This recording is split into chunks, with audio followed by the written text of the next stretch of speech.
Liverpool honestly the only team in the world that can score 5 goals and you still walk away thinking, yeah, but we should have been better. It sounds weird, doesn't it? A 5-2 win against West Ham should mean we hammered them at Anfield and gave them no space to breathe. And yeah, on paper, that is exactly what it looks like. But this is one of those games where the scoreline makes it feel more comfortable than it actually was. We also did something in this match that we have not really seen from us this season, and it played a big part in why the final score ended up looking so nice. So make sure you hit that like and subscribe button because we're going to break down why the performance did not match the scoreline and what that little miracle actually was.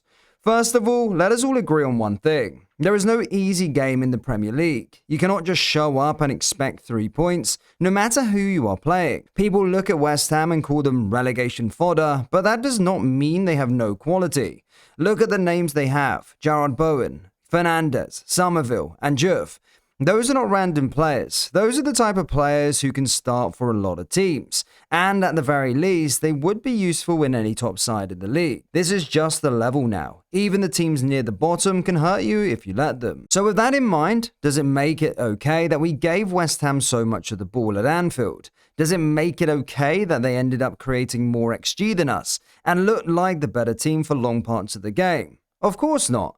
That is still not what you want to see at home, especially when you are Liverpool, but maybe there is a reason behind it, and maybe it explains why the game felt so uncomfortable even while we were scoring goals. Yeah, the result was brilliant, and we will take a 5-2 any day of the week, but the performance itself left a lot to be desired, and the main reason for that was simple. We struggled to stay in control for long periods, and it felt like we were always one moment away from giving West Ham a way back into the game. The first reason behind that was our build-up. Whether it came from open play or even from goal kicks, we just did not look comfortable playing out. You can see it in this moment here. A West Ham player presses the ball, curves its run, and basically forces us into the right side of our defense. Once they get us there, the Hammers kick into their man-to-man press and start pushing up higher up the pitch as a unit. They lock down our right side and suddenly we are boxed in with very few options. From there, we only really had 2 ways out. Either we go long and try to win those 50-50 duels, or we try to find Gravenberch so he can receive on the half turn and break the press. Early on, the second option actually worked a couple of times, and it helped us escape. But it was never something you could rely on every single time because it depends on perfect timing and a clean touch under pressure. And you can see why in this exact same sequence, Gravenberch receives, West Ham are right onto him, and he gets dispossessed. That leads us to a dangerous turnover high up the pitch, the kind of moment that can turn into a big chance in seconds. Luckily for us, their final pass and decision making was not sharp enough to punish us there. But the warning was clear. If you keep giving teams chances like that, sooner or later, someone is going to make you pay. One extra solution we tried at times, but not consistently, was adding the extra player into midfield, so we always had one more passing option. In this clip, it was Hugo. He starts deep, then he drops even deeper to make himself available. He takes the ball, finds the next pass, and straight away he sprints forward to join the attacking line again. It did help our progression a little because it gave us a cleaner way to play through the press instead of just forcing it. But it also came with some downsides. For one, with Hugo dropping so deep, we could not overload West Ham's back line and pin them back like we normally want to.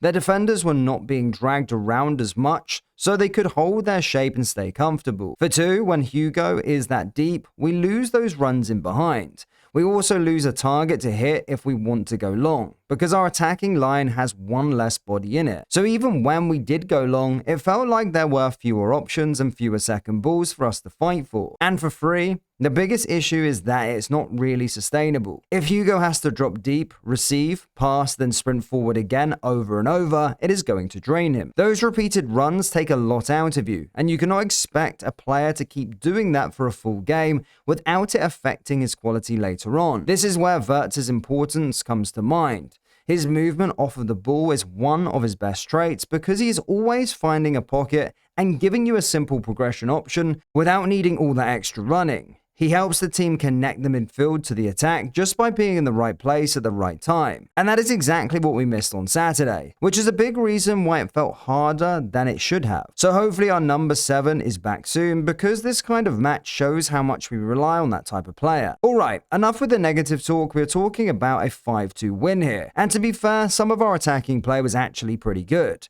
We kept getting those 2 against 2 situations that we've been talking about lately, and Gakpo and Kerkez were a constant threat down the left. You can see the connection between them improving every game. Their timing is getting better, the runs are more natural, and it's starting to feel like that left side is becoming one of our main weapons. It has definitely played a part in our better results recently, but we are not going to focus on that today, because like we said earlier, we are here to talk about the miracle that happened in this game. Did you know we scored 3 goals from corners in this match? I know that some of you are thinking Van Dijk's header was from a corner, sure, but Hugo and McAllister did not score directly from corners, right? Well, that is where you're wrong, my friend.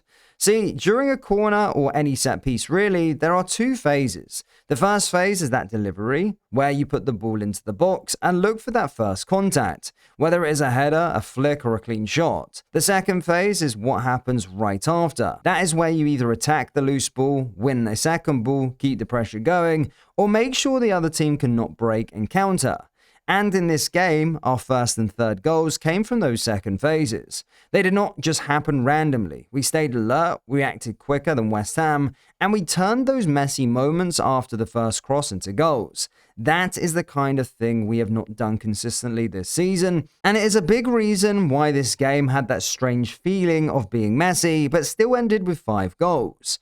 Even before we cross the ball, you can already see the plan. Gravenberch and McAllister are positioned as a safety net outside the main crowd. Their job is to read where the loose ball might drop, and then either keep the pressure on straight away or shut down West Ham's transitions before it even starts. In this moment, we actually lose the first contact, but Gravenberch is there to clean it up. Not once, but twice. He intercepts it, it gets messy, and he still stays switched on and wins it again.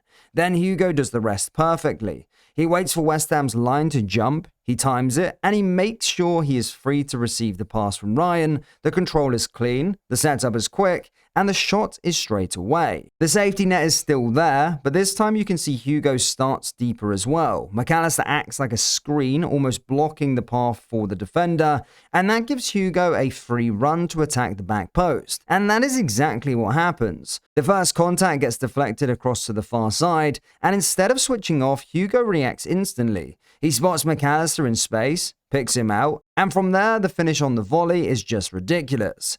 Clean contact, no hesitation, and it's in. That whole move is second phase football done properly, and we just have not seen enough of it from us this season. Our set piece play has been completely different recently. So yeah, that is why this 5-2 feels strange. We scored 5, but we did not control the game the way we should do at Anfield. The build-up was messy, the press trapped us, and West Ham had too many moments where they could have hurt us.